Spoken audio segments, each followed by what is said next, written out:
So I've been doing some experiments with sculpting in Houdini using Modeler.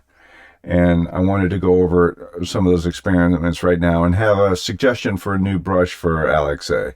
So to get into the brush, I have it on A for a hotkey and it brings up the brush.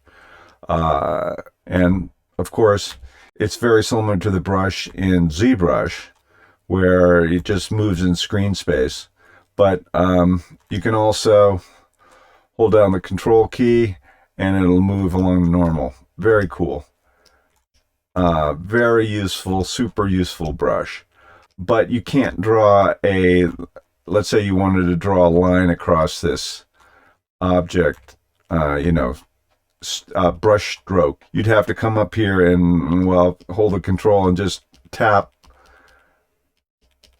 going along airs and then smooth it out. So it's not really workable in that mode. But let's drop another edit node down here, wire that up, put the display flag on there, and then I have it on a preset. So I bring up my preset and I did a between the left mouse button and the middle mouse button, I've just created a relative reference and then multiplied it by -1 to get the exact opposite. So here we have, you have to hold down the control and shift key to increase and decrease the size of the brush. But it does do I can do a line with it. Now, that's cool. And if I right click, you see I have left mouse button, brush operations, and middle mouse button. And so they're both on deform, but the foreground one and the background one are minus each other, so that if I hold down the middle mouse button and click and drag, it'll go into the object. So that way I can go negative or positive in the positive direction. So this is I mean, it works. This is totally a lame brush.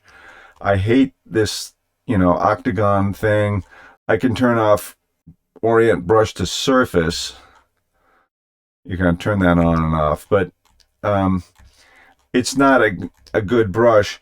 If you can't hold down shift key, the shift key doesn't do anything, and it just is like foreground key, so that there's no smooth. To smooth an object, you've got to come up here and hit smooth points, and then you can come back to deform points.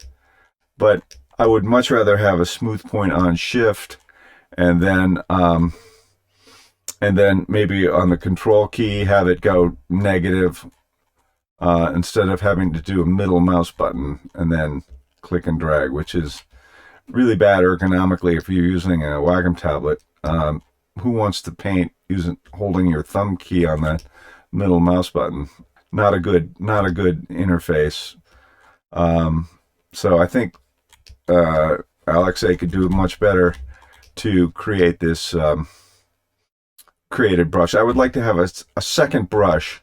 In other words, I don't want to do anything to the regular brush tool. Okay, at the end here, I just wanted to reiterate how much I love the brush tool, and I wouldn't want to change it. But to have an additional brush where I can,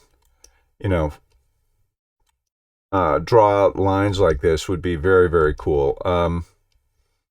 You can't do this with the other brush, and I have been missing that in certain aspects of the brush tool. But I would like to have the ability to go negative on the control key, and then have on the shift key have a smooth operation, just like to have it similar to the other brush tool, but just have these different operations. So it would be the equivalent of I forget what the name of the brush is in ZBrush, just a clay brush. Similar to a clay buildup brush, I guess, in ZBrush. Anyway, thanks a lot.